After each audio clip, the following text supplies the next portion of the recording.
Hello students, welcome back. In previous lecture we have completed methods of preparation of alkane, okay, and now we are going to proceed for physical and chemical properties of alkanes. So we'll try to complete this topic in this lecture, okay. So let us proceed. Properties of alkanes. Properties of alkanes. Properties of alkanes में सबसे पहले लिखिए first physical properties. Physical properties. Physical properties देखिए काफी interesting है, points पूछे भी जाते हैं. फर्स्ट पहले हम लोग एल्केन्स का नेचर देख लेंगे, है ना, क्योंकि एल्केन्स में आप देखेंगे कि alkanes from C1 to C4, C1 से लेके C4 तक ये गैसेस हैं. मीथेन से लेके ब्यूटेन तक, मालूम है ना आपको. जैसे मैं आपको बताता हूँ, फॉर एग्जांपल मीथेन, इसको हम लोग मार्श गैस कहते हैं. क्या कहते हैं? Marsh gas. ये मार्श गैस कहलाती है. इसके अलावा जो ब्यूटेन है ना, और मार्श गैस है, उसके अलावा एक चीज़ और ध्यान रखें, it is major component of natural gas. Natural gas जो आप लोग CNG सुना होगा आपने, compressed natural gas as a fuel use करते हैं हम, उसका मेन कंपोनेंट मीथेन ही होता है. ऐसे ही आप LPG के अंदर liquid petroleum gas, it is mixture of normal butane plus isobutane. तो ये सब गैसेस हैं, okay. Methane, ethane, propane and butane, इसमें से दो जो आप अभी देख रहे हो, मीथेन नेचुरल गैस CNG का मेन कंपोनेंट है, और ब्यूटेन जो है in the form of normal and iso, it is main component of your LPG cylinder, okay. So alkanes from C1 to C4 are gases, okay, and then from C5 to C17 ये liquid होते हैं. ठीक है, मेरी बात समझ में आ रही? तो C5 to C17 liquid है, and C18 onwards इसके बाद wax like solid. अब ये क्यों हो रहा है, ये फिजिकल स्टेट क्यों चेंज हो रही है? तो आप देखेंगे जैसे जैसे मॉलिक्यूलर मास बढ़ रहा है, आपको मालूम है वैन डर वाल्स फोर्सेस जो हैं, फोर्स अगर आप बेसिक फोर्स पे भी जाएं तो Gmm/r², राइट, तो मास के डायरेक्टली प्रोपोर्शनल होता है. तो आप ध्यान रखें कि जितना मॉलिक्यूलर मास बढ़ेगा, फोर्स जो है वो M1 M2 इसके प्रोडक्ट के डायरेक्टली प्रोपोर्शनल होता है. तो जितना ज़्यादा मॉलिक्यूलर मास बढ़ता जाएगा, आप देखेंगे कि जो इंटरमॉलिक्यूलर फोर्सेस हैं, that is van der Waals forces, वो स्ट्रांग होते जाएंगे. सिस्टम में कॉम्पैक्टनेस आएगा. इसलिए पहले gaseous state, then liquid state and then solid state. So this is first property, that is physical state. Second property हम लोग देखेंगे बॉइलिंग पॉइंट. देखिए बॉइलिंग पॉइंट भी इंटरेस्टिंग है. बॉइलिंग पॉइंट आपको मालूम है intermolecular force and polarity, mainly polarity पे डिपेंड करता है boiling point. Boiling point and solubility depends on polarity. But यहाँ तो एल्केन्स तो नॉन पोलर हैं, पैराफिन्स हैं, आपको तो सब पता ही है. तो बॉइलिंग पॉइंट जो है इनका अब पोलैरिटी की बजाय सिंपल इंटरमॉलिक्यूलर फोर्स पे डिपेंड करेगा, that is van der Waals force. It means जितना ज्यादा आप एल्केन सीरीज की होमोलोगस सीरीज में नीचे ट्रेवल करेंगे, मॉलिक्यूलर मास बढ़ेगा. मॉलिक्यूलर मास बढ़ेगा तो इंटरमॉलिक्यूलर फोर्सेस यानी van der Waals forces strong होने लगेंगे और आपका बॉइलिंग पॉइंट बढ़ेगा. मतलब आप इसमें लिख सकते हैं boiling point of alkane, boiling point of alkanes increase with increase in number of carbon atoms. Carbon atoms का नंबर जितना बढ़ता जाता है, बॉइलिंग पॉइंट बढ़ेगा. Because with the increase in, कारण भी लिख सकते हो, with the increase in molecular mass, strength of van der Waals forces increases. तो अगर आप ग्राफ निकालते हैं, सपोज टेम्परेचर या बॉइलिंग पॉइंट या टेम्परेचर और number of carbon atoms in alkane, तो आपको समवॉट इस टाइप का ग्राफ मिलेगा, है ना. ये ग्राफ जो है रेगुलरली ऊपर की तरफ, बिल्कुल स्ट्रेट लाइन नहीं आएगा, बिकॉज बहुत सारे फैक्टर्स होते हैं जो बॉइलिंग पॉइंट को अफेक्ट करते हैं. तो कुछ समवॉट ऐसा ग्राफ आता है, right. So this is graph between boiling point and number of carbon atom, right. Third हम पढ़ेंगे इसमें, थर्ड मेल्टिंग पॉइंट. सबसे ज्यादा ट्रबल अगर किसी प्रॉपर्टी में होता है तो मेल्टिंग पॉइंट. चाहे आप केमिस्ट्री के किसी भी सेक्शन में जाके मेल्टिंग पॉइंट में देखेंगे, इरेगुलरिटी सबसे ज्यादा है यहाँ भी, और ये बहुत आता भी है. अच्छा, इससे पहले कि मैं मेल्टिंग पॉइंट शुरू करूं, एक छोटा सा पॉइंट यहाँ और बता दूं बॉइलिंग पॉइंट में. Will proceed melting point little letter.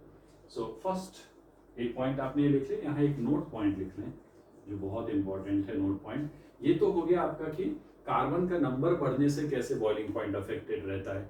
अब हम सीखेंगे कि अगर कार्बन का नंबर सेम हो लेकिन आइसोमर्स हो, ठीक है ना, तो इसमें नोट पॉइंट लिखिए. Among isomeric alkanes, among isomeric alkanes, boiling point is inversely proportional to branching.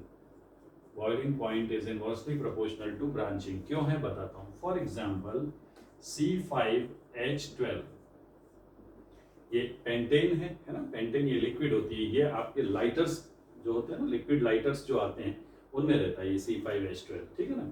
तो C5H12 जो है इसके 3 आइसोमर्स हैं, आप सब जानते हैं. एक नॉर्मल पेंटेन, एक आपका आइसोपेंटेन, ठीक है बेटा, आइसोपेंटेन, और एक होता है नियोपेंटेन. ये सब लोगों को पता है. नॉर्मल, आइसो और नियो 3 पेंटेन होते हैं. जरा ध्यान से देखिए, इन तीनों पेंटेन में अगर आप नियोपेंटेन को देखें तो ये ब्रांचिंग की वजह से ऑलमोस्ट स्फेरिकल हो गया है. देखो केयरफुली देखो, और ऑलमोस्ट स्फेरिकल होने की वजह से आप सबको पता है कि स्फीयर का सरफेस एरिया मिनिमम होता है, बराबर है ना. अगर आप जैसे ऐसे दो ऑब्जेक्ट्स को एक दूसरे के कांटेक्ट में लाएंगे तो देखिए ज्यादा सरफेस एरिया एक्सपोज्ड है कांटेक्ट के लिए. बट अगर ये मेटल का होता और इसको मेल्ट करके हम एक स्फीयर बना दें, 2 क्रिकेट की बॉल को टच करके देख लो कितने पॉइंट पे कांटेक्ट में आता है. तो जितना ज्यादा ब्रांचिंग होगी मॉलिक्यूल उतना ज्यादा स्फेरिकल होता जाएगा. मॉलिक्यूल जितना स्फेरिकल होगा उसका सरफेस एरिया कम होगा, पॉइंट ऑफ इंटरेक्शंस पुअर होने लगेंगे और बॉइलिंग पॉइंट डिक्रीज हो जाता है.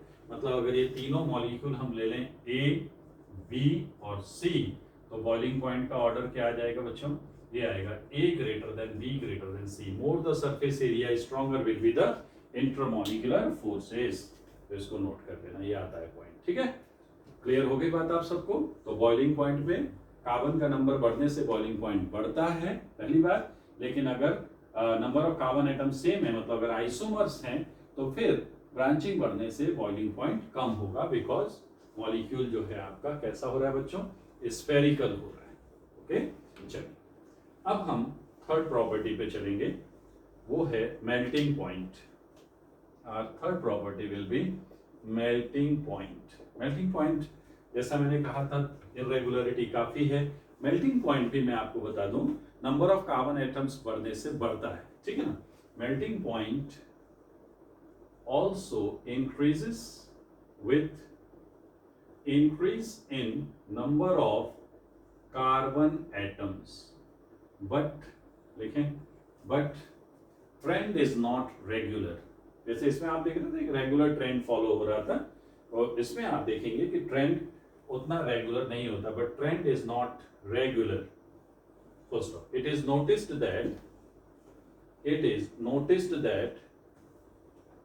increase in melting point is much more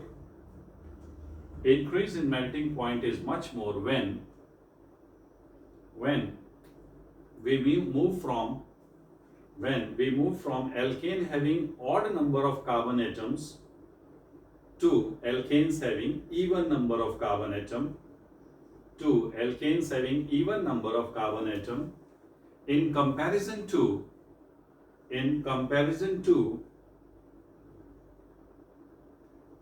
alkanes, and in comparison to when we move from alkanes with even number of carbon atom to odd number of carbon atom. कहने का क्या मतलब है, सुनिए मेरी बात. मान लीजिए आप C3 से C4 की तरफ बढ़ रहे हैं. मेरी बात समझ में आ रही है आपको.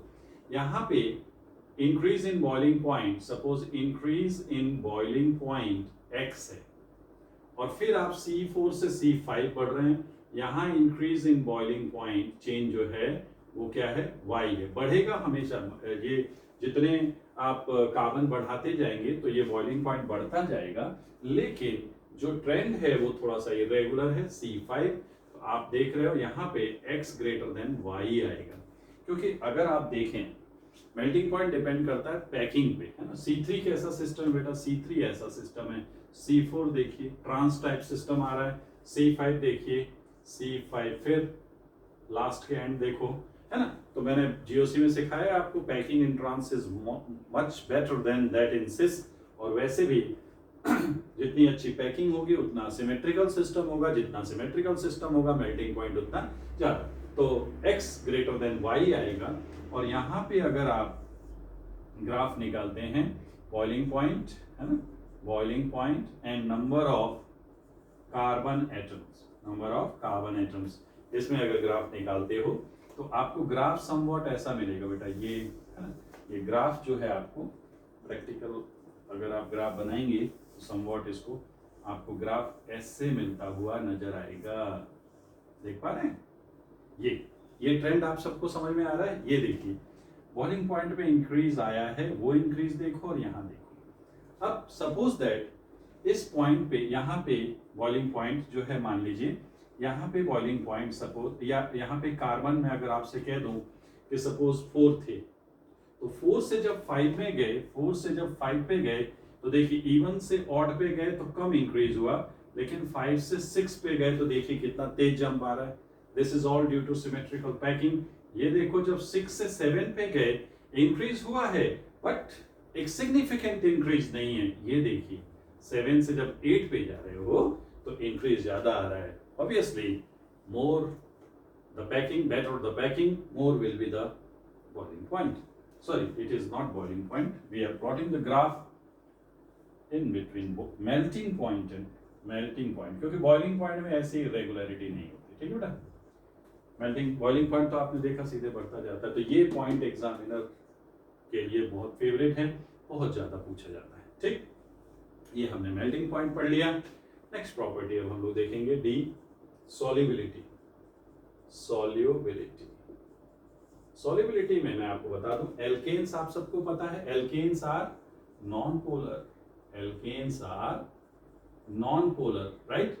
और लाइक डिजोस लाइक की थ्योरी से अगर ये नॉन पोलर हैं, therefore insoluble, insoluble in polar solvents like water, water type के पोलर सॉल्वेंट में ये इनसॉल्युबल रहेंगे। ठीक, क्लियर हो गया। बट नॉन पोलर सॉल्वेंट में डिसॉल्व हो जाते हैं। फिर देखिए नेक्स्ट पॉइंट ई, सॉल्युबिलिटी के बाद अगला पॉइंट आता है डेंसिटी। डेंसिटी, डेंसिटी आप सबको पता है डेंसिटी क्या होता है बच्चों? डेंसिटी होता है मास बाय वॉल्यूम, है ना। क्यों भाई, density equal to mass by volume. तो क्या रहेगा, शुरू में जनरली आप देखोगे कि with increase in number of carbon atoms mass बढ़ेगा। जब मास बढ़ेगा तो डेंसिटी भी बढ़ेगी, बट बहुत जब आगे आने लगते हैं तो वॉल्यूम भी बढ़ने लगता है, सिस्टम का साइज बढ़ रहा है। तो एक टाइम के बाद increase in volume is cancelled by increase in mass is cancelled by increase in volume, and after some time the density of alkanes become constant. तो इसमें आप लोग क्या लिखेंगे? Density of alkanes increases with increase in number of carbon atoms. Density of alkanes increases with increase in number of carbon atoms or with increase in molecular mass, but it acquire a constant value. It acquire a constant value of 0.8 gram per cc, but it acquire a constant value of 0.8 gram per cc. Thereafter, it does not increase. Okay?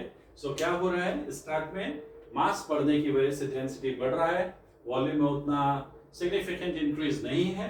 After some time, they will try to cancel to each other, and the density will become constant. यही कारण है, ये देख रहे हैं value, alkanes की density कितनी है 0.8 और वाटर की डेंसिटी कितनी होती है 1. It means all alkanes are lighter than water, isn't it? All alkanes are lighter than water.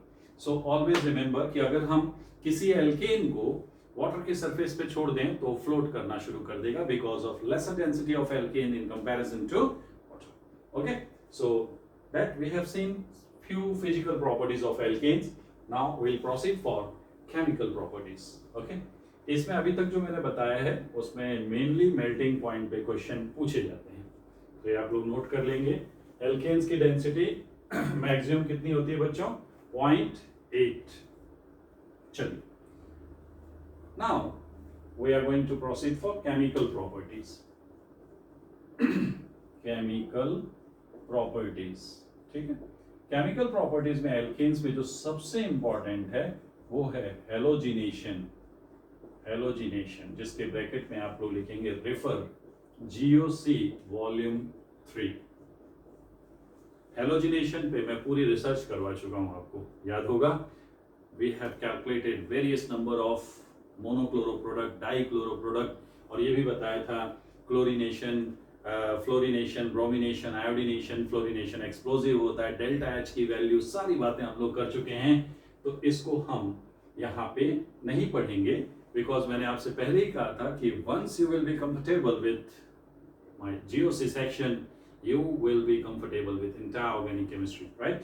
So halogenation you are supposed to cover from GOC volume 3. So I am skipping completely from here. We are not going to discuss anything about halogenation. आपको refresh कर दूं जरा जल्दी जल्दी. Fluorination explosive है, delta H की value compare कर लीजिए, नोट्स निकाल लीजिए जल्दी से. क्लोरीनेशन, ब्रोमिनेशन में ब्रोमिनेशन सेलेक्टिव होता है, याद आ रहा है कुछ? क्लोरीनेशन रिएक्टिव होता है. Chlorine is more reactive, less selective. Bromine is more selective, less reactive. Are you getting these points? Yes. Now iodination is reversible. That's why the reaction must be carried out in presence of somewhat oxidizing agents like nitric acid. Okay. So these are all points we have already discussed. So I'm not going to waste your time. We'll proceed to next heading. After halogenation, we'll have next reaction. Please go through GOC volume 3 for almost I think one lecture I have taken on halogenation only. So वहाँ पे मैंने mechanism भी बताया, आपको मालूम है free radical mechanism. इतना लिख देता हूँ, चलिए आप खुश हो जाइए. Proceed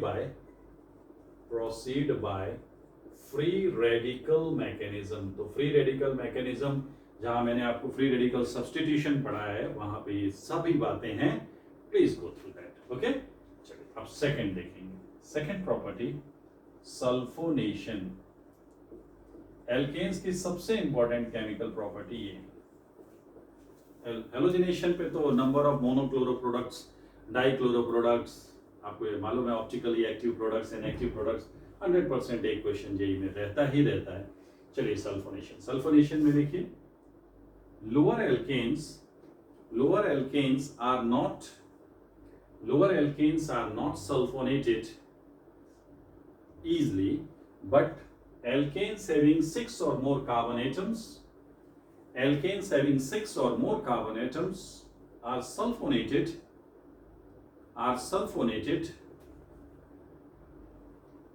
by treating with oleum.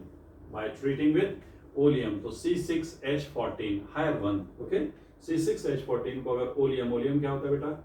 H2SO4. आपको तो मालूम है oleum क्या है. इसके मिक्सचर को हम ओलियम कहते हैं. ओलियम इसके साथ अगर हाई टेम्परेचर पे हीट कर दिया जाए तो सल्फोनेशन हो जाएगा C6H13, यहाँ से एक H निकल जाएगा और SO3H plus H2. Simple sulphonation आपको मैंने EAS रिएक्शंस में पढ़ाया था, क्या आपको याद है? हम SO3H ग्रुप एंटर कराते हैं और एक H यहाँ से निकलेगा, यहाँ से OH and you will get water. So this is sulfonation. Simple. Free radical alkanes की सभी रिएक्शन फ्री रेडिकल मैकेनिज्म से ही होती हैं. Number 3 alkylation. ये कई बार पूछ लेते हैं एल्काइलेशन के बारे में, ये भी इंटरेस्टिंग है. देखिए एल्काइलेशन में हम लोग क्या करते हैं, मान लीजिए अपने पास आइसोब्यूटेन है बच्चों. क्या है? आइसोब्यूटेन. इसको हम रिएक्ट कराएंगे आइसोब्यूटीन से, CH3 double bond CH2 in the presence of concentrated H2SO4 or you can take HF. और काफी हाई टेम्परेचर पे आपको हीट करना है. Allow the reactions. You are not supposed to allow. You will have to allow the reaction because alkanes आपको बताया था मैंने बहुत हाई टेम्परेचर या सनलाइट की प्रेजेंस में रिएक्ट करते हैं. तो फ्री रेडिकल सेंटर आपको जनरेट करने होंगे. कैसे जनरेट होंगे? देखिए आपको क्या करना होगा. सबसे पहले आप इसको ब्रेक करिए. यहाँ एक strong stable free radical generate होगा बच्चों. देख लो जरा, यहाँ से tertiary butyl free radical generate होगा, H निकल जाएगा और यहाँ भी आपको फ्री रेडिकल सेंटर जनरेट करने हैं. जैसे यहाँ जनरेट होगा वो H आके लग जाएगा और इस फ्री रेडिकल साइट को इस फ्री रेडिकल साइट से अटैच कर दीजिए, तो आपको एक बहुत ही इंपॉर्टेंट कंपाउंड मिलता है। देखो ध्यान से सब लोग, ये रहा आपका, इस कार्बन को वहां अटैच करना है ना, ये आ गया CH2, C यहाँ पे ये वाला H आके लग जाएगा, C इधर CH3, ये रहा H और CH3। आपको ये कंपाउंड याद आ रहा है, ये कंपाउंड है आइसोऑक्टेन। ये क्वेश्चन बहुत आता है, आइसोऑक्टेन। मैंने आपको IUPAC के टाइम पे इसके बारे में थोड़ा बताया था। पेट्रोलियम इंडस्ट्री में पेट्रोल की क्वालिटी चेक की जाती है by its octane value. Higher the octane value, higher will be the quality of the petrol. So this is alkylation. तो आप एल्काइलेशन करके मोर ब्रांच, एक्चुअली मालूम है पेट्रोलियम इंडस्ट्री में अभी आपको जितनी ये रिएक्शंस में बता रहा हूँ एक एक करके, ये पेट्रोलियम इंडस्ट्री में बहुत इंपॉर्टेंट होते हैं। पेट्रोलियम के अंदर आपने देखा होगा, अगर आपने डीजल के व्हीकल्स को अगर आपके बगल से निकल जाए तो देखते हैं इंजन से साउंड ज्यादा आता है, नॉकिंग ज्यादा होती है, but petrol vehicles are very silent, है ना। इंजन चालू है, कई बार नई गाड़ियों में तो ये भी हो जाता है कि लोग गाड़ी चालू है फिर भी सेल्फ चालू करते हैं उसको, है ना, फिर भी सेल्फ लेते हैं। तो वो कारण क्या है, बहुत काम इंजन होता है, इवन वाइब्रेशन भी बहुत पुअर है, आई मीन बहुत ही काम एंड डेलिकेट इंजन है उसका। तो क्या करते हैं साइंटिस्ट पेट्रोल में नॉकिंग कम हो उसके लिए, देखिए मॉलिक्यूल्स का सरफेस एरिया जितना ज्यादा होगा वो उतना तेज कोलाइड करेंगे और उतनी ज्यादा नॉकिंग होगी। तो व्हाट साइंटिस्ट डू, पेट्रोल के अंदर स्टेबल कंपोनेंट्स ऐड किए जाते हैं जिसके इंटरमीडिएट स्टेबल बने, और जो ज्यादा ब्रांच्ड हो, एरोमेटिक हो, जितना ज्यादा ब्रांच्ड होगा उतना स्फेरिकल होगा, स्फेरिकल होगा तो सरफेस एरिया मिनिमम होगा, कॉलिजन का जो सरफेस है वो मिनिमम होगा। और सीधी सी बात है कि अगर कॉलिजन मिनिमम हो रहा है तो नॉकिंग सबसे कम होगी, मिनिमम होगी। इसका ये मतलब नहीं है कि पेट्रोल में आइसोऑक्टेन होती है, इस गलतफहमी में बिल्कुल न रहें। मैं बताऊंगा पेट्रोल में क्या होता है या और कैसे इस स्केल से रेटिंग चेक करते हैं, that I let you know. वैसे मैंने आपको IUPAC के टाइम बताया है। तो ये अल्काइलेशन रिएक्शन थी, क्या किया बच्चों हमने, free radical side H free radical और C फ्री रेडिकल बनाया। इस H फ्री रेडिकल को ले जाके मैंने यहाँ लगा दिया, है ना, दो फ्री रेडिकल साइड यहाँ भी जनरेट होंगे, H यहाँ लगा दीजिए और ये CH2 इस पॉइंट पे आके अटैच होके क्या बना देगा, आइसोऑक्टेन। ओके, कई बार बच्चे पूछते हैं कि सर आपने इस H को यहाँ क्यों अटैच किया, यहाँ कर दीजिए, ये भी स्टेबल बन जाएगा। ठीक है, आपकी जैसी इच्छा। आप अगर चाहते हैं कि मैं कुछ इस टाइप के फ्री रेडिकल्स को जनरेट कर दूं तो आप अपनी जगह बिल्कुल ही सही हैं। लेकिन अगर आपको वुड्स रिएक्शन याद है तो मैंने बताया था कि क्राउडेड फ्री रेडिकल में एक्टिवेशन एनर्जी ऑफ डाइमराइजेशन काफी हाई होता है, तो डाइमर बनाने की बजाय ये डिसप्रोपोर्शनेट हो जाएंगे और फिर यहीं पहुंच जाएंगे। मेरी बात समझ में आ रही है कि नहीं? तो रिएक्शन आगे बढ़ेगी नहीं बच्चों। अगर ये फ्री रेडिकल बना दिया तो रिएक्शन आगे बढ़ेगी नहीं, because these are crowded free radicals. They are not going to combine. They are even going to disproportionate to give the initial reactants. So, never create these free radicals. Dimerization will not occur if you have created these free radicals. So, instead, you'll have to create one as this free radical, and this will create CH3C, CH3H from this, and CH2. This is 1 degree free radical. So this will undergo, this is less crowded in comparison to this, so this will undergo free radical combination, right? So I hope आपको ये बात समझ में आ गई है कि हमने ये रिएक्शन कैसे कराया है। ओके, लिख लीजिए बच्चों, अच्छे से इसको लिख लीजिए।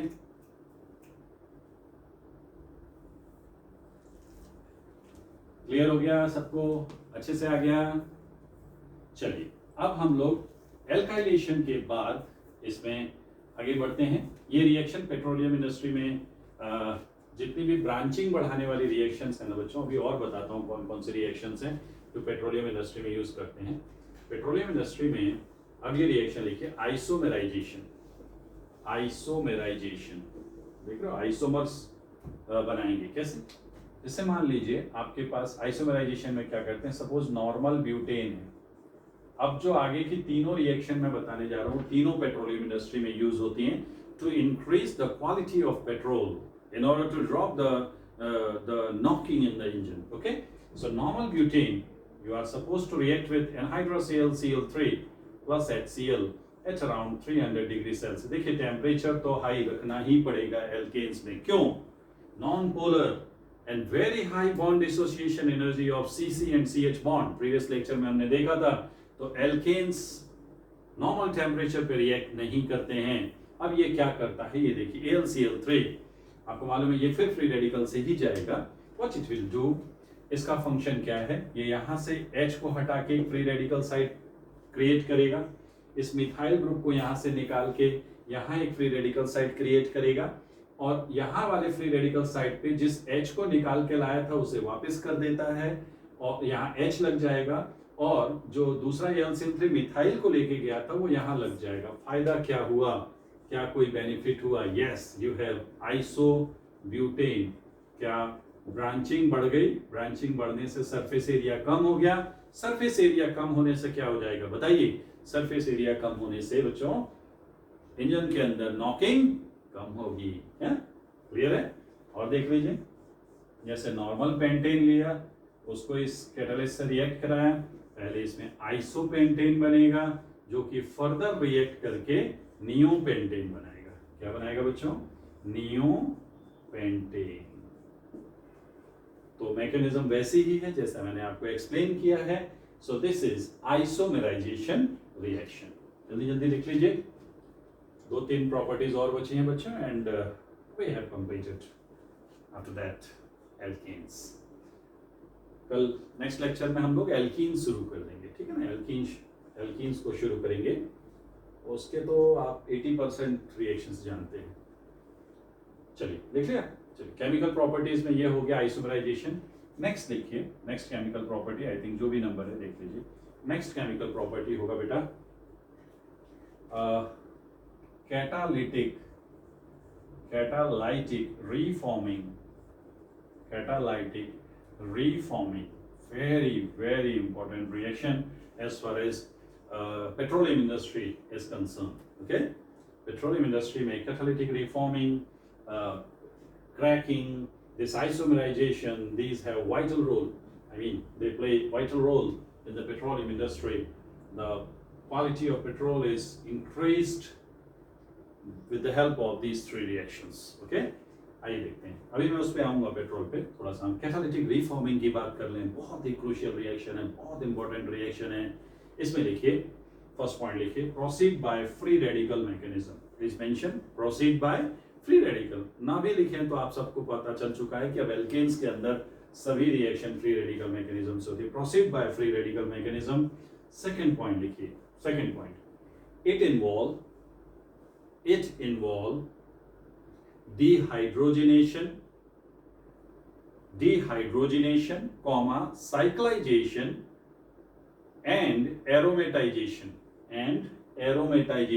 Dehydrogenation, इसको हम ऑक्सीडेशन भी कह सकते हैं क्योंकि हाइड्रोजन बाहर आ रहा है। सो डिहाइड्रोजनेशन, मल्टीपल करेक्ट क्वेश्चन बन सकता है कि कैटालिटिक रीफॉर्मिंग में क्या क्या होता है, क्या बताएंगे? Dehydrogenation, oxidation and cyclisation and aromatization. 4 points are going on simultaneously. Okay, so dehydrogenation, it involves dehydrogenation, cyclization, dehydrogenation bracket में ऑक्सीडेशन लिख सकते हैं, cyclization and aromatization। देख रहे हैं क्या कर रहे हैं हम लोग? एक एरोमेटिक कंपाउंड बना रहे हैं, और आपको तो मालूम है aromatic compounds extra ordinary stable होते हैं, और पेट्रोलियम इंडस्ट्री में पेट्रोल की क्वालिटी इंप्रूव करने के लिए उनमें जो कंपोनेंट्स हैं वो एक्स्ट्रा ऑर्डिनरी स्टेबल होने चाहिए। चलिए एग्जांपल से समझाता हूं। देखिए, मान लीजिए आपको नॉर्मल हेक्सेन दिया हुआ है। क्या है बच्चों? Normal hexane. अब आप कहोगे ऐसे क्यों लिखा? लिख सकते हैं भाई, नॉर्मल हेक्सेन ही है बच्चों, वे बॉन्ड थोड़ी बनाए यार, है? ठीक है, यहां पे देखिए हाइड्रोजन H, ये नॉर्मल हेक्सेन है, ठीक है। अगर हम इसको एक कैटालिस्ट Cr2O3/Al2O3, ये कैटालिस्ट होता है, इसकी प्रेजेंस में very high temperature and pressure, temperature around 400, 500, 600 degree Celsius तक लेके जाना पड़ता है, बिकॉज ये बेटा बॉन्ड टूटेंगे ही नहीं। और आप तो यहाँ देख रहे हो कार्बन हाइड्रोजन बॉन्ड तोड़ना है, यहाँ तो और भी डिफिकल्टी है भाई। कार्बन हाइड्रोजन की बॉन्ड एनर्जी तो और ज्यादा है, अराउंड 100 किलो कैलोरी पर मोल। तो आप यहाँ अगर देखें तो इससे अगर रिएक्शन कराओगे तो सबसे पहले आपको क्या करना है बच्चों, डिहाइड्रोजनेशन। आप ये H हटाइए और 2 फ्री रेडिकल साइड जनरेट कर लीजिए। कैसे समझेंगे, आपने ये दोनों H हटा दिया और जब ये H हटे तो क्या 2 फ्री रेडिकल साइड आ गए, यस। और अब इन दोनों फ्री रेडिकल्स की हेल्प से इन बॉन्ड को अटैच करके क्या बनाया आपने, क्या आपको साइक्लोहेक्सेन मिल गई, साइक्लोहेक्सेन। तो हमने अभी तक क्या क्या कर लिया, dehydrogenation means oxidation and cyclization. What we are doing, we are trying to reduce the surface area of the molecule by making it cyclic, and once its surface area will be dropped, it will produce low knocking in the engine. Okay, further अगर हम इसको इसी catalyst के presence में heat करें तो आप देखेंगे फिर हर सेंटर से एक एक H और निकलेगा, ये निकल गया, ये निकल गया, ये आ गए 2 फ्री रेडिकल साइड, फिर ऐसे बेटा इधर से निकाल दो, यहां से निकाल दो, और जब 2 फ्री रेडिकल साइड आप लोग लिख लेना, ये दोनों H निकाला, यहाँ पे फ्री रेडिकल साइड, फिर इधर से भी 2 H निकाल दीजिए, यहाँ पे भी फ्री रेडिकल साइड, एंड बाद में आपस में ज्वाइंट करके देख लो तो बच्चों क्या बना, देखो क्या बना, किसी को भी किसी से अटैच कर दो, बेंजीन प्लस थ्राइस H2।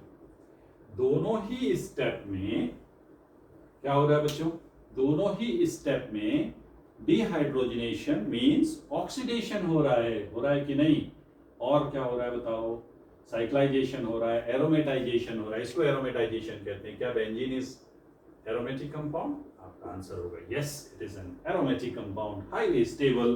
तो इससे आपने देखा हमने कैसे आराम से बेंजीन बना लिया। लेकिन यहाँ पे बहुत सारी बातें पूछ सकते हैं, और वो क्या है, फिजिकल का न्यूमेरिकल जनरेट हो जाएगा। If 1 mole of normal hexane is subjected to treat with Cr2O3, Al2O3 at 500 to 600 degrees Celsius under high pressure, one of the stable aromatic compound is formed along with the liberation of, say, X liters of hydrogen. What is the value of, what is the volume of hydrogen liberated in this reaction? See, क्या देख रहे हैं आप, overall कितने मोल hydrogen liberate हुए हैं, total moles of hydrogen liberated बच्चों कितना है, 4। तो 4 मोल मतलब 4 into 22.4 litres at STP. STP पे कितना हाइड्रोजन लिबरेट हो रहा है, 4 into 22.4 litre. Physical chemistry everywhere, कहीं भी ज्वाइन की जा सकती है, कुछ भी आपसे पूछा जा सकता है, ठीक है। तो 4 into 22.4 litre hydrogen gas will be liberated at STP. Molecule पूछे तो सब आपको पता है, 4 into N, सब जानते हैं आप लोग। तो ये हमने देखा बच्चों नॉर्मल हेक्सेन में कैटालिटिक रिफॉर्मिंग या एरोमेटाइजेशन से क्या बना। चलिए अब हम लोग लेंगे नॉर्मल हेप्टेन। क्या मैं नॉर्मल हेप्टेन को ऐसे लिख सकता हूं, बिल्कुल लिख सकते हैं बेटा, नॉर्मल हेप्टेन। मैं ऐसे ही इसलिए लिख रहा हूं क्योंकि आपको तो पता है कि नेचर की सबसे स्टेबल रिंग कौन सी होती है, 6 मेंबर्ड। तो मैं जान के वैसे लिख रहा हूं कि आपको 6 मेंबर्ड रिंग बनाने में इजी रहेगा। तो क्या करेंगे बच्चों, Cr2O3 Al2O3 high temperature high pressure पे हीट कर दीजिए। आप ध्यान रखें कॉम्बिनेशन करते समय मेक श्योर कि यहाँ एक हाइड्रोजन होना चाहिए, ये ध्यान रखना बच्चों, नहीं तो पता पड़ा आपने कहीं भी अटैच कर दिया। यहाँ पे आपको तो मालूम है कितनी वैलेंसी खाली है, एक ही हुई है, 3 हाइड्रोजन है, 3 में से कोई एक H हटा लेंगे। यहाँ पे 2 वैलेंसी सेटिस्फाइड है, 2 हाइड्रोजन है, क्या आप देख पा रहे हो, आपको हाइड्रोजन चेक कर लेने चाहिए बच्चों। पता पड़ा उसने उड़ा दिया विकेट आपका, ऐसी गलती ना करें। अब आपको क्या करना है, आप सब जानते हो यार, एक एक H हटाओ, फ्री रेडिकल साइड बना लो, जोड़ दो, क्या बन जाएगा, देखो ये बनेगा methyl cyclohexane along with the liberation of 22.4 liter H2 at STP. Now further you are supposed to heat this compound with the same catalyst Cr2O3 Al2O3. What you'll get, 1 H from here, again at least 2 hydrogen must be there. In first case for the cyclization we'll need 1 hydrogen at this site, and during aromatization also we need 1 hydrogen, so at least 2 hydrogen at that carbon is required for overall aromatization, right? So hydrogen is here, yes, so these 2 hydrogen, similarly these 2 hydrogen, 2 free radicals, and then these two hydrogen free radicals join all the free radical side, you'll get nothing but toluene. This is your toluene. Okay, so normal heptane के catalytic reforming से क्या बनता है बच्चों? Toluene बनती है. ठीक है, चलिए और देखते हैं जरा, और देखते हैं. चलिए नॉर्मल ऑक्टेन ट्राई करेंगे आप लोग. सी एग्जाम्पल देखो, नॉर्मल ऑक्टेन मैं लिख रहा हूं, देखिए ये रहा आपका नॉर्मल ऑक्टेन. मैं इसी फॉर्मेट में लिख रहा हूं जिससे कि 6 मेंबर रिंग बने. Normal octane. आइए, नॉर्मल ऑक्टेन को अगर हम Cr2O3 Al2O3, ये कैटलिस्ट बार बार लिखते रहिए, है ना. इसके साथ हाई टेम्परेचर प्रेशर पे हीट किया, ये पहले यहाँ से HH निकलेगा, ये H निकलेंगे. जी हाँ, दो H है, निकल जाएंगे, फ्री रेडिकल साइड आएगा, जुड़ जाएगा और क्या बन गया? 1,2-dimethyl cyclohexane with the liberation of 1 mole of H2 gas. And now, if it is further heated with the same catalyst at same temperature and pressure, what you'll get? Are you having enough hydrogen for aromatization, gentlemen? Yes, your answer should be yes. We have enough hydrogen for aromatization of the given compound.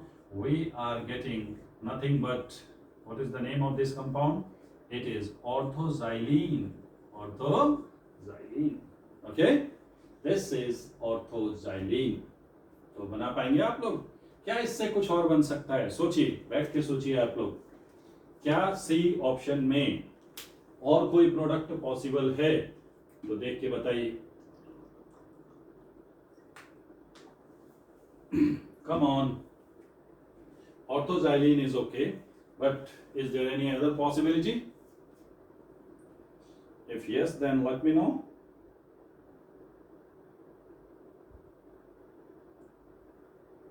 क्या कुछ बन सकता है बच्चों? नहीं बन सकता? आओ बताता हूं. देखो, इस नॉर्मल ऑक्टेन को हम लोग एक और तरीके से लिख सकते हैं.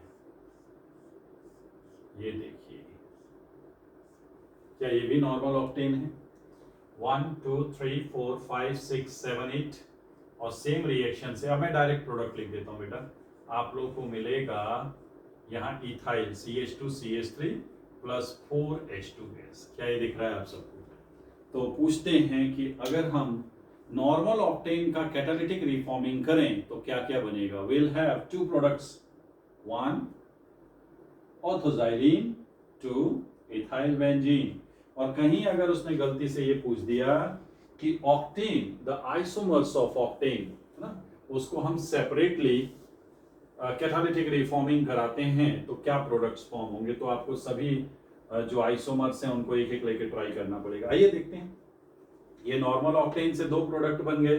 अब मैं लेता हूं आइसो ऑक्टेन, मतलब CH3 CH3 CH2 CH2. एक आइसो ऑक्टेन वो भी है बेटा, वो कॉमन नेम है उसका जो हमने भी बनाया था एल्काइडेशन से. 1 2 3 4 5 6 1 2 3 4 5 6 7 और 8. ये अगर अपन ने ले लिया, इसको better we should say 2-methyl heptane. क्या बोलेंगे इसको? 2-methyl heptane. तो देखते हैं इससे क्या बनता है. लेट्स ट्राई कि इससे क्या आएगा, क्या प्रोडक्ट बनेगा. देखिए क्या बन सकता है बच्चों, बताओगी? अगर मैं इसको ऐसे लिखूं, पहले तो हम अपनी 6 मेंबर का अरेंजमेंट कर लेते हैं. ठीक है, ये है 2 पे मिथाइल, देख पा रहे हैं आप लोग? 2 पे methyl and 1 2 3 4 5 6 7. Is it okay with you? Yes. So 2-methyl heptane को अगर हमने Cr2O3 Al2O3 पे हाई टेम्परेचर एंड प्रेशर पे हीट कर दिया, आप देख पा रहे होंगे. इसको कैसे भी लिख सकते हो बेटा, कैसे भी लिख सकते हो. देखिए अलग अलग प्रोडक्ट्स बना के, बट एक्चुअली मैं डायरेक्ट सॉल्व कर रहा हूँ अब इसको. ये अब आपका क्या बन जाएगा? यहाँ पे भी मिथाइल आएगा, यहाँ पे भी मिथाइल. अब मैं स्टेप वाइज नहीं शो कर रहा हूँ, आप लोग सीख गए हैं. तो ये बन गया आपका मेटाजाइलीन. क्या बन गया बेटा? मेटाजाइलीन. और अगर आपने पेपर में आपसे ये बोल दे कि 2-methyl की जगह 3-methyl दिया हुआ, ये क्या है बच्चों? 3-methyl octane. पहले हमने लिया normal octane, 2-methyl heptane and 3-methyl heptane. Count करिए जरा, 3-methyl हेप्टेन. 3 मिथाइल हेप्टेन, इसको जरा जल्दी से सॉल्व करके देखो क्या आता है। अरे कर लो यार फटाफट, देखो इसको इस कैटलिस्ट के साथ हीट करके, कोई बताएगा क्या बनेगा बच्चों? ये रहा +4 मोल H2, क्या बन गया? क्या ये बनेगा? नहीं, I made mistake. You will gate पैराज़ाइलीन, isn't it? You will gate पैराज़ाइलीन। देखो जरा अच्छे से क्वेश्चंस को देखो।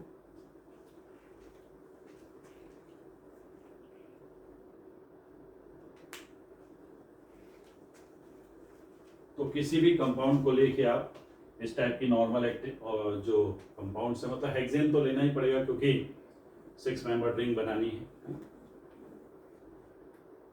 तो ये लिख लीजिए, इसके बाद हम नेक्स्ट प्रॉपर्टी पे जाएंगे।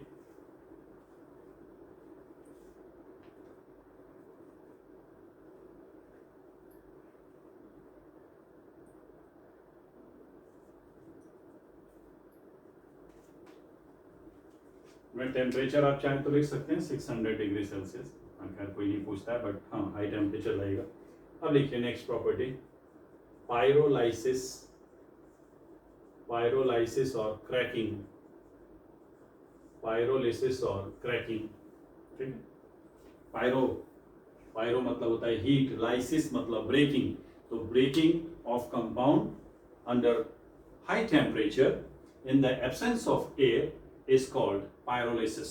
Okay, लिख लीजिए, देखिए, breaking of higher alkanes at high temperature in the absence of air is called pyrolysis, is called pyrolysis. आइए देखते हैं, एक कंपाउंड लेता हूं मैं, सपोज मैंने ले लिया प्रोपेन, क्या ले लिया बच्चों? प्रोपेन, CH3 CH2 CH3, और इसको मैं 500 डिग्री सेल्सियस पे इन एब्सेंस ऑफ एयर और ऑक्सीजन, क्योंकि अगर एयर ऑक्सीजन ले लोगे तो ऑक्सीडेशन, कंबशन शुरू हो जाएगा। एयर या ऑक्सीजन नहीं, सिंपल उसको प्योर फॉर्म में हीट करना है। अब आप समझदार हैं, आप जब हीट करोगे तो यहाँ बहुत सारी पॉसिबिलिटी है, और क्या है, क्या क्या हो सकता है इसमें वो देखते हैं। अगर मान लीजिए यहाँ का एक H और यहाँ का एक H निकल जाए, कुछ भी पॉसिबल प्रोडक्ट बन सकते हैं बेटा। ये बॉन्ड टूट सकता है, ये टूट सकता है, कार्बन हाइड्रोजन बॉन्ड टूट सकते हैं, because we have supplied enough heat. Okay, मान लीजिए मैं पहला केस ले लेता हूं, मैंने ये बॉन्ड तोड़ दिया, suppose that, for sake example ले लें, तो यहाँ से इथाइल फ्री रेडिकल, और यहाँ से क्या बन जाएगा बच्चों? यहाँ से क्या बन जाएगा? चलो पहले लिख लेंगे हम लोग, CH3 CH2 free radical and CH3 free radical. अब इतने हाई टेम्परेचर पे कॉम्बिनेशन तो होगा नहीं, क्या क्या हो सकता है ये देखते हैं। मतलब जोड़ के मत बना देना कुछ, है ना, फ्री रेडिकल जोड़ना नहीं है। अब मजबूरी है, जोड़ सकते नहीं है, तो क्या क्या कर सकते हैं, देखो यहाँ पे CH2H, ये एक इधर और ये इधर आएगा, और ये पार्ट इसके पास पहुंच गया, तो क्या क्या बना देखो, CH2 double bond CH2, ethene plus methane, देखा आपने, इथीन प्लस मीथेन, एक ये पॉसिबिलिटी है।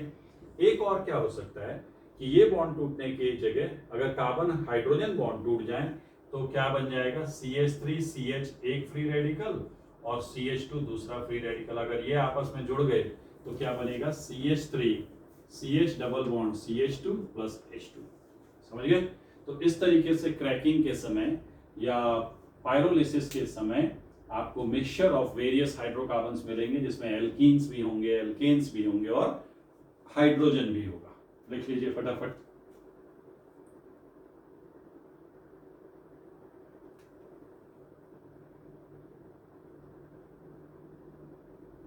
इसके बाद लिखेंगे कंबशन।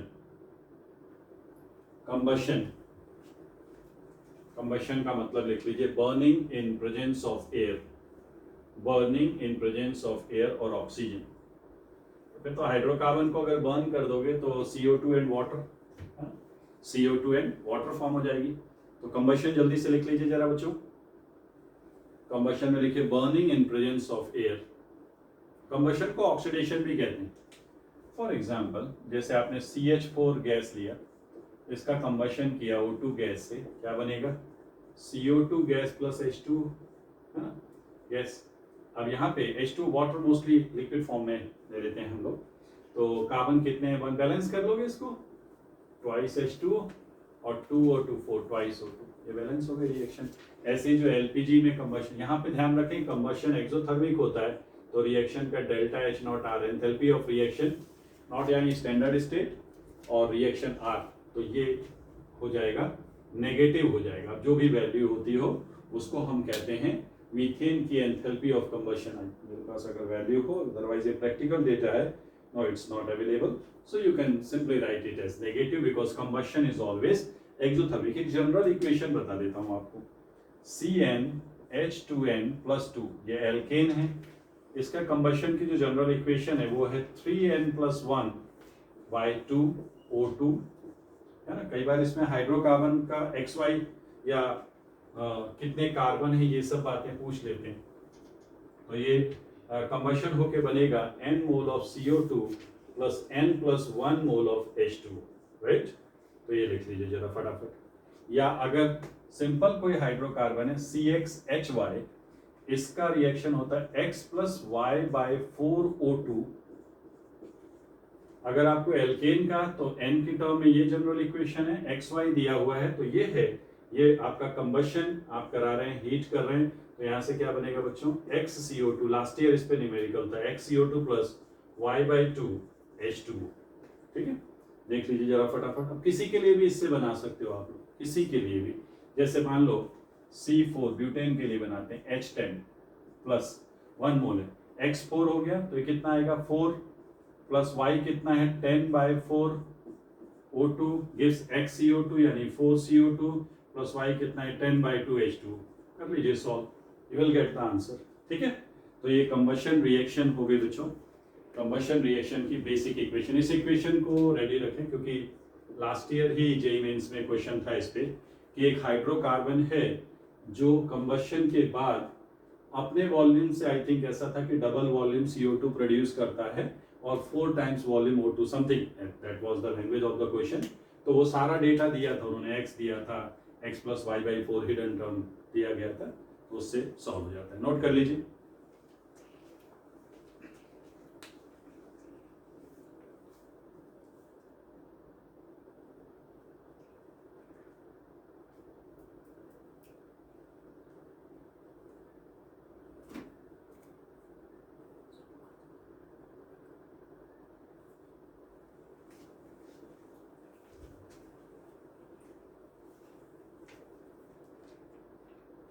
एक नोट पॉइंट लिख लीजिए, नोट पॉइंट लिखिए, combustion is an exothermic process, combustion is an exothermic process and during combustion the heat liberated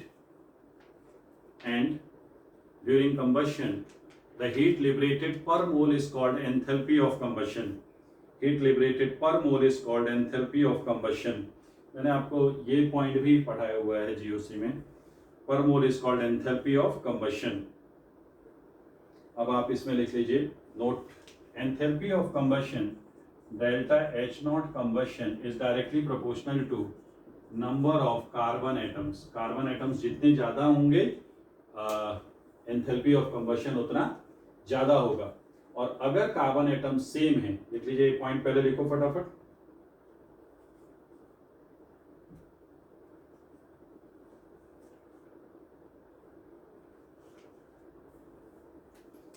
तो एक तो हो गया डेल्टा H कंबशन एंड दूसरा लिखिए delta H combustion inversely proportional to branching, inversely proportional to branching. ये पहले भी बताया हुआ मैंने। क्या होता है, जैसे फॉर एग्जांपल, एक एग्जांपल से इसको हम जल्दी से देख लेंगे जिससे कि आपका ये पार्ट खत्म हो जाए एल्केन का।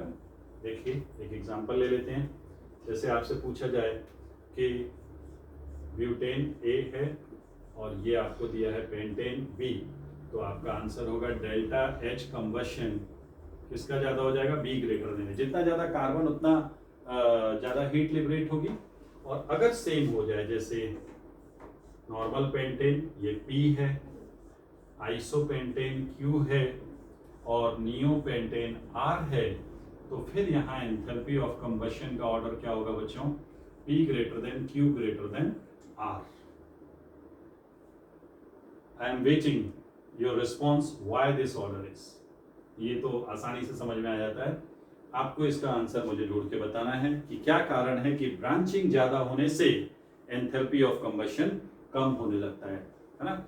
नेक्स्ट वीडियो लेक्चर तक आपका ये आंसर मेरे पास पहुंच जाना चाहिए, मेरे बताने से पहले आपको ये रिस्पॉन्ड करना है। ठीक है। तो एंथैल्पी ऑफ कंबशन को 2 पॉइंट से आपको देखना है। More the number of carbon atoms, more will be the enthalpy of combustion, more the branching, laser will be the enthalpy of combustion. ठीक है, नोट करिए जरा जल्दी से, नोट करिए।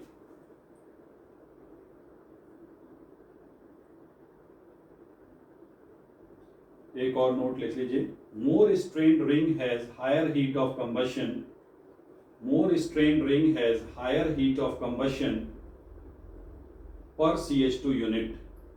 More strained ring has higher heat of combustion per CH2 unit. For example, cyclopropane greater than, cyclobutane greater than, cyclopentane greater than, cyclohexene.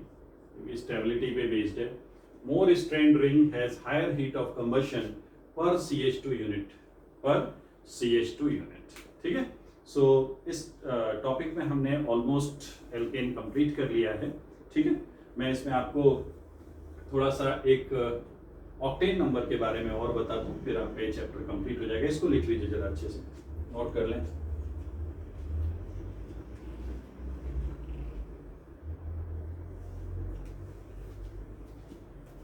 देखिए बेटा, heading लिखिए ऑक्टेन नंबर, फटाफट लिख लो। छोटा सा टॉपिक है जिससे कि आपको, आई थिंक ये बात भी हमने की है जीओसी में, बट चलिए बता। ऑक्टेन नंबर,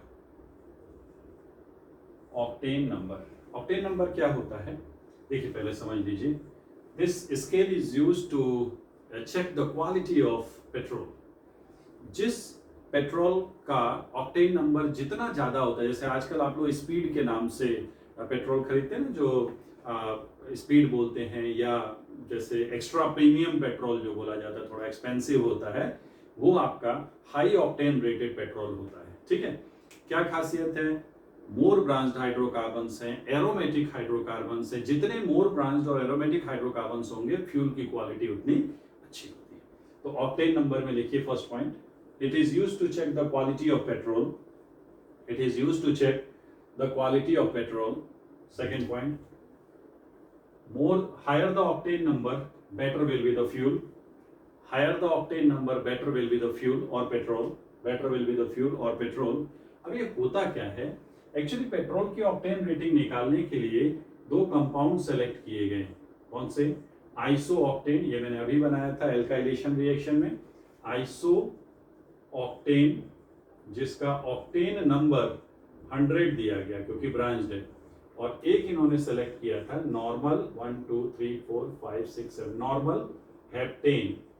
तो स्ट्रेट चेन होने की वजह से सरफेस एरिया ज्यादा है, नॉकिंग ज्यादा करेगा, इसलिए इसको ऑक्टेन नंबर 0 दिया गया और एक स्केल बना ली गई। तो ये 2 कंपाउंड सेलेक्ट किए गए। पहले तो रेफरेंस मॉलिक्यूल, एक हाईली ब्रांच्ड और एक हाईली स्ट्रेट चेन हाइड्रोकार्बन, और फिर ये मैक्सिमम नॉकिंग करता है, ये मिनिमम नॉकिंग करता है। अब क्या करते हैं? अब आपके जो इंजन है उसमें आपके पेट्रोल, ये मान लीजिए जो भी पेट्रोल है वो, उसको लेके उसकी नॉकिंग चेक करते हैं। अगर आपके इस इंजन से जो साउंड आ रहा है वो उतना है जितना कि अगर उसी टाइप के इंजन में 75% आइसो ऑक्टेन और 25% नॉर्मल हेप्टेन भरने से आए, तो हम कहते हैं कि इस पेट्रोल का ऑक्टेन नंबर 75 है। कहने का मतलब, अगर आपसे पेपर में पूछा जाए कि एक पेट्रोल है भाई और उसका ऑक्टेन नंबर है मान लीजिए कहते हैं 80, तो इसका क्या मीनिंग है?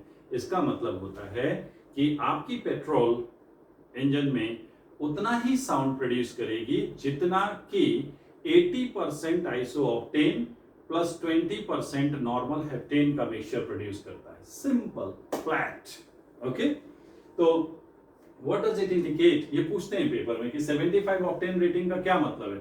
उसका मतलब ये नहीं है कि 75% उसमें आइसो ऑक्टेन है, जी नहीं, बिल्कुल इस गलतफहमी मत रहिए कि ये पेट्रोल में है, बिल्कुल नहीं।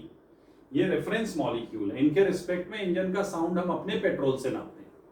ठीक है ना? अगर आपसे कहें कि ऑक्टेन रेटिंग 100, तो क्या मतलब है? तो उसका मतलब है कि आपका जो पेट्रोल है वो इंजन में इतना साउंड कर रहा है जितना कि अगर हम 100% आइसो ऑक्टेन फिल कर दें तो आएगा।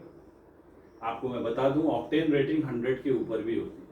जो एयरक्राफ्ट के, एरोप्लेन्स के जो पेट्रोल होते हैं उनकी ऑक्टेन रेटिंग 100 के भी ऊपर होती है बच्चों। अब उसका क्या मतलब है? अब जैसे कई बच्चों को पूछो कि भाई ऑक्टेन नंबर का मतलब क्या है, तो बोलते हैं आइसो ऑक्टेन का परसेंटेज है। तो अगर किसी फ्यूल का ऑक्टेन नंबर 110 है तो उसमें क्या आइसो ऑक्टेन 110% है? जी नहीं। उसका मतलब है कि अगर उस इंजन में वो वाला पेट्रोल भरा जाए और दूसरे इंजन में 100% आइसो ऑक्टेन भर दिया जाए तो आपके इंजन में जो साउंड है वो इस 100% आइसो ऑक्टेन से भी 10% कम आ रहा है। मतलब और अच्छा फ्यूल हो गया। 120, 125, जितनी ज्यादा 100 के ऊपर रेटिंग बढ़ रही है, इंजन की नॉकिंग उतनी कम होती जा रही है। ठीक है, लिख लीजिए जल्दी से, जरा नोट लिख लीजिए या नेक्स्ट पॉइंट लिख लीजिए। ये लिख लिया आप लोगों ने? ये जरूर नोट कर लेना, ये रेफरेंस मॉलिक्यूल है। देखिए, if octane number of a petrol sample is octane number of a petrol sample is 75, it indicates that this petrol is producing same knocking in engine that is produced by a mixture of 75% isooctane and 25% normal heptane. 75% isooctane and 25% normal heptane.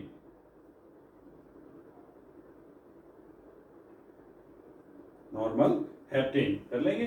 ध्यान रखें, octane rating 100 के ऊपर भी हो सकती है। एक छोटा सा नोट और लिख लीजिए, the quality of diesel is checked by cetane number. Cetane number ये भी एक कंपाउंड है जिसके बेसिस पे क्वालिटी ऑफ डीजल चेक करते हैं। Quality of diesel is checked by cetane number. So dear students, this is almost all from alkane topic. Okay, in next lecture we'll start alkenes and we'll proceed further. Alkenes complete करेंगे, फिर alkynes and then aromatic hydrocarbons, benzene and their derivatives. तो आपका unit 2 भी complete हो जाएगा. So we have completed your chapter 1 in this unit and that is alkane.